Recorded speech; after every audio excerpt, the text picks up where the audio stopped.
Je voudrais vous poser une question concernant le protocole de la naissance, qui Ah, apparemment permet aux gens de mûrir. Je voudrais des éclairages, s'il vous plaît. oui, bonjour à tous.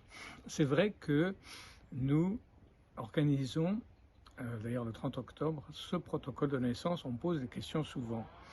Alors, vous savez, on trouve que un jour, Nicodème vient voir Jésus de nuit et lui dit, mais que faut-il faire? Jésus lui dit, il faut naître dans l'esprit. Il dit, mais comment est-ce qu'on peut naître une deuxième fois? Et Jésus dit, ben, tu ne sais pas d'où vient le vent, pourtant, il vient. On ne sait pas d'où il vient, ni où il va, mais il vient. Et c'est ainsi que quelconque naît dans l'esprit. Et ça veut dire que on naît une deuxième fois. Pourquoi? On croit qu'on est né. Vous dites, mais enfin monsieur, bien sûr que je suis né, puisque je suis là. Oui, mais si par hasard on était un peu prématuré, qu'est-ce qu'on ferait si on est prématuré? Un enfant prématuré, on le remet dans la couveuse. Et finalement, il mûrit dans la couveuse. Donc, celui qui est né, c'est celui qui a réalisé ce qu'on appelle la deuxième naissance, c'est-à-dire l'éveil spirituel. Dans le Coran, par exemple, on dit, ce passage extraordinaire, chapitre 48, Inna fatahna laka fatahan mubin, liyaghfira laka Allahu ma taqaddama min dhanbika wa ma ta'akhkhar. Donc, nous t'avons donné une victoire, une ouverture éclatante, et tes péchés passés et futurs sont pardonnés. On pourrait dire, mais enfin, ok, on peut pardonner des péchés passés, mais comment les futurs? Voilà, c'est que quelqu'un qui sort des conditions de l'espace et du temps, il sort du temps. Donc il n'y a plus de futur ni de passé. Et en fait, la naissance véritable, c'est sortir du cosmos, se libérer des conditions de l'espace et du temps. Donc c'est une libération. Donc la véritable naissance, au sens spirituel du terme, c'est la libération de toutes les conditions, y compris les conditions de l'espace et du temps. Aller au-delà. Est-ce que vous pourriez me dire quels sont pratiquement, comment se passe une séance que vous appelez d'ailleurs renaissance? Voilà. Alors, merci pour la question. C'est vrai que le côté pratique est important. J'ai donné là l'orientation.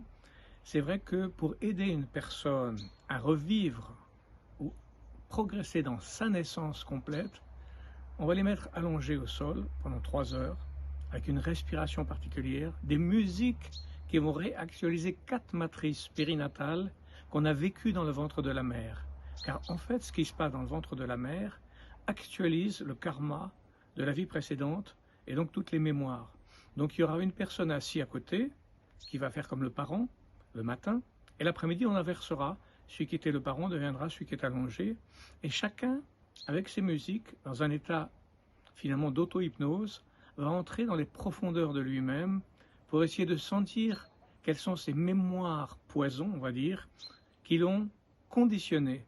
Et donc le sujet, c'est comment se déconditionner de ces mémoires poison très difficiles à repérer par justement ce protocole de la naissance, qui est d'ailleurs récupéré par des psychologues comme Stanislas Grof, etc., mais qui existe en Inde, qui existe dans différentes traditions. On retrouve ça dans la Bible comme dans le Coran, et d'ailleurs dans l'Évangile aussi. Dans la Bible, le Coran, c'est Jonas qui entre dans le ventre de la baleine et qui par une parole qui dit il dit, pas de Dieu si ce n'est toi, Seigneur, je me suis obscurci par mon ego. Et donc, cette parole, Subhanak, que la transcendance de Dieu soit préservée, me sort du ventre de la baleine. Donc, c'est comme la sortie de la grotte, qu'on retrouve aussi chez Platon, etc. Toujours, il y a cette notion de ventre, de grotte, de baleine, dont on doit sortir pour une deuxième naissance. Et ce protocole existe, on peut le faire pratiquer, et c'est quelque chose qui est très précieux pour se libérer. Merci. C'est clair? Merci, beaucoup à vous c'est aussi. clair. Merci Merci. beaucoup.